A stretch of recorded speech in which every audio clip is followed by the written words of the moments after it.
Alright everyone, welcome back to the channel. Today we are going to talk Naoya Inoue versus Murodjon Akhmadaliev this weekend at the IG Arena in Nagoya, Japan. This is such a big fight. This is a fight that I've been wanting to see for so long, and so have many of you. And now it's here. It's sort of been overshadowed, overlooked, forgotten about because of Bud Crawford versus Canelo Alvarez, which I can understand. That fight is going to be legendary, but let's not forget what a good fight this one is as well. This is a weird, like I said, it's weird timing because this is a fight that I've been wanting to see for a very long time, and for them to schedule it on this day, it's bold. I don't know if Canelo Alvarez and Terence Crawford have a large following in the Asian region, so maybe the pay per view sales won't really be impacted. Um, Obviously, the Japanese crowd and the Asian market love Naoya Inoue, so they're going to sell that. I don't know if they have much interest in Crawford and Canelo. And the other thing is, Canelo and Crawford isn't pay per view, so maybe people will buy the Inoue one anyway and have one big day of boxing. Because I think, well, for Australia, I don't know about states in London and everything else, but I think Inoue versus Akhmadaliev is supposed to start at, I think, maybe 6 p.m. Australia, and the Crawford versus Canelo one is like 10 a.m. sort of time. I could be off, but I don't think it's very long after Canelo and Crawford will end that the Inoue versus Akhmadaliev card starts. It's a few hours in between. So how that sits for people in United States or England, I'm not sure. Obviously, the fight is in Japan, so it'll be at night time in Japan. Let's talk about the fight, though, because I think it's very, very interesting. I think it's a very close fight. I looked at the odds before. In Australian odds, Inoue was like $1 something, and Akhmadaliev was over $7. So I thought that was outrageous. I thought Inoue should be, no doubt about it, favourite. Like, I'm talking $1.30 favourite, maybe a little bit less. But I thought Muradjon Akhmadaliev would be at around $2, $2.50. I didn't think it would be a blowout of them not really giving Akhmadaliev much chance at all. In fact, I might throw some money on Akhmadaliev just to risk it because I think he's got a very, very good chance in this fight. And we're going to talk about why. Let's talk about the fighters individually first, and then we'll talk about the event. Naoya Inoue, 32 years of age, 30 wins, 27 knockouts, 0 losses, 0 draws. Current undisputed super bantamweight champion, former bantamweight champion, former super flyweight champion, former light flyweight champion. I mean, there's a reason he's a pound for pound monster. Look, honestly, he might not get as much gratitude as he probably deserves. In terms of 1, 2, and 3, Usyk, Crawford, Inoue, those three could arguably be in any order for me. Any order. I'd probably say that Usyk and Naoya Inoue are always ahead of Crawford. I think I'm always putting Crawford first, but which one you put? I mean, Crawford third. Whichever one you put first and second, I think there's an argument to be made because it's big, man. For me, it's probably still Usyk. I think the gap between him and how much Tyson Fury weighed in those fights shows the difference in pound for pound, and it is pound for pound. So, Inoue, unbelievable fighter, champion, world class, elite fighter. Some of his recent results include April 4th of this year beating Raymond Cardenas by round 8 TKO. That was a tough fight. Cardenas dropping Inoue in the second round, but Inoue turning it around, beating Cardenas in the 8th, dropping him in the 7th, I believe. He also fought in January, the 24th of January of this year. He beat Yi Jun Kim. That was a round 4 KO. Look, that fight should have been Inoue versus Sam Goodman. That fight gets cancelled. Yi Jun Kim steps up and says, I'll take the fight. Brave on his part, but a demolition job by Inoue. After seeing I always gave Sam Goodman a chance against Inoue. I probably give him a better chance now after seeing how well he fought against Nick Ball. I thought him going up a weight class and fighting Nick Ball was very impressive the way he performed. Yes, I know he lost, but I think he was He will gain a heap of experience from that fight, and if he was to fight Inoue now, I think he'd be a better fighter than he was beforehand. So Inoue's some of his biggest wins include Luis Neri, a round 6 TKO, beating Marlon Tapales around 10 KO. Stephen Fulton round 8 TKO, handed Stephen Fulton his first ever loss. That Marlon Tapales one is a big win. And I say that because we might as well get straight into it, because Muradjon Akhmadaliev fought him back in 2023 and lost his belt to him. Inoue then goes and knocks out Tapales and gaining the belt. So you can see what I'm hinting at there. But Muradjon Akhmadaliev, 30 years of age, Uzbekistani, 14 wins, 11 knockouts, 1 loss. That one being to Tapales, former IBF Super Bantamweight champion. He was former IBF Super Bantamweight champion, and I think he defended it 3 times after he won it. His latest results include a win over Luis Castillo in May of this year, round 8 TKO. A win last year in December, beating Ricardo Espinoza by round 3 TKO. Then you got to go back another year to the December of 2023, where he beat Gonzalez Ramirez by round 8 TKO. Now, these all follow that loss in the these all follow that loss he suffered in April 2023 when he lost that IBF belt to Marlon Tapales. That was a split decision.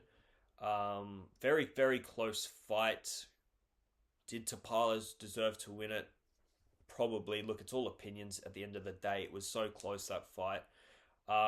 Previous to that, he won that IBF belt and defended it 3 times in a row. So, very, very good fighter. He was also a good amateur Rio Olympics semi-finalist, I believe. And then he might have won a World Series of boxing. I can't remember, but he might have won a World Series of boxing before heading to professionals, which he is at now. So, how do I think this fight will go? I think this is a tough test for Inoue. I do. I think it's very, very, very tough. And I say that because Murodjon Akhmadaliev, I think, is a good stylistic matchup to Inoue. I think this sort of hard-pressing, forward-nosed fighter who's a big hitter. He's big, man. He is a big, big guy. Very, very strong. And with all that strength and forward pressure, he's so good on his feet as well. I think he has exceptional footwork, which a lot of fighters that fight his style seem to normally have heavy footwork and just sort of press forward in a line. Murodjon Akhmadaliev really switches it up. He's got very good footwork for his build, and I think it's going to cause Inoue problems. Murodjon Akhmadaliev has a great fight to watch now. That Raymond Cardenas one, he's going to be licking his lips. Like, he's a big power hitter, and he loves to get into the clinch. He likes to get in close and hit and rip to the face, uppercuts and all sorts. To see what Raymond Cardenas was able to catch Inoue out so early in that fight, Murodjon Akhmadaliev will be loving that, because I think if Akhmadaliev lands a punch like that, number one, Inoue's not getting up as quickly, and Inoue isn't going to be able to recover as quickly as he did against Cardenas, and the pressure might overwhelm him. As far as Naoya Inoue, there's one problem with this guy, is he's 30 fights, 27 stoppages, and every time he seems to be in trouble, all of a sudden, he's knocked the other guy out within the next few rounds. There is no blueprint to follow of how to beat this guy. There's barely any evidence to show how you can get close to beating this guy. He's exceptional in every way, shape, and form. Naoya Inoue is elite, elite, elite. And for me, Murodjon Akhmadaliev is going to be so hard. Do I think that it's going to be a walkover for Inoue? Nowhere near it. Would I be surprised if Akhmadaliev stopped Inoue? No. What would be my prediction for this fight? I think Inoue wins a decision. I don't think he stops Akhmadaliev, and I don't think Akhmadaliev can win the decision. I think if Akhmadaliev wins this, he stops Inoue, and I think he stops him early. It's going to be such a good fight. It is so tight, because the more I think about it, and the more that I've watched, and the more that I think about this fight, the more chance I give Akhmadaliev. Maybe I'm wrong. Maybe I'm not giving Inoue enough credit. Maybe I'm giving Akhmadaliev too much credit. Like, you look at their records, and like I said, Akhmadaliev went to a split decision against a guy that a few months later got KO'd brutally by Naoya Inoue. And that might just be the levels. That might just be the one that we need to look at and say, as good as Akhmadaliev is, Inoue is just too elite. He finds a way to win no matter what's in front of him, and that's what he will do in this fight. I think Akhmadaliev, he fought well in his last fight against Luis Castillo. I thought he looked didn't look great early. I thought the first few rounds were a bit slow, but he closed the show quite comfortably in the end.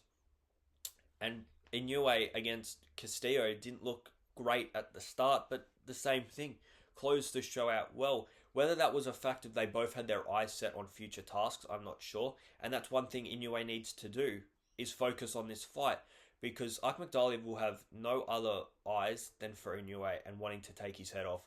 Inoue needs to make sure that he forgets about what he might do with Junto Nakatani next year and focus on this one. Because if his concentration is even the slightest bit on Junto Nakatani, I think you're falling asleep at the wheel there, and you don't want to do that against someone with the power of Akhmadaliev. So he's got to be careful. My final prediction would be Naoya Inoue, probably by unanimous decision. I don't see Inoue stopping Akhmadaliev, unfortunately. Look, he could do it. I just think Akhmadaliev's too big, too powerful. His neck's massive. I think it'll be a tough task for Inoue, but if anybody can do it, it's the monster. So, big fight. We also have one good undercard on this fight. Yoshiki Takai will be defending his WBO Bantamweight World title for the third time. He's going to be facing off against former Latino Bantamweight champion Christian Medina Jimenez. Jimenez, 25 years of age, 25 wins, 18 knockouts, 4 losses, taking on Takai, 29 years of age, 11 wins, 9 knockouts, 0 losses. Very easy win for Takai in his last fight. Was a round one stoppage against Yarapong. So he's exceptional. He's very, very, very exciting. To be honest, I don't know much about this Christian Medina Jimenez, but by having a quick look at some highlights and that I could source, only ones that I could find, and looking at his record, I think Yoshiki Takai will have a good night. So I'm tipping Takai to win quite comfortably in the end. Those are my prediction, guys. Let me know what you guys think in the comments. Am I giving too much credit to Akhmadaliev? Maybe. I just think it's a good stylistic matchup. I don't think it'll be as easy as some people are making out for. I think Murodjon Akhmadaliev might pose questions to Inoue that he's not familiar with, or that might not suit the way Inoue fights. We'll find out. Leave your thoughts in the comments below. Who do you think is going to win? Like, subscribe if you're new. And guys, I'm out of here. See yous.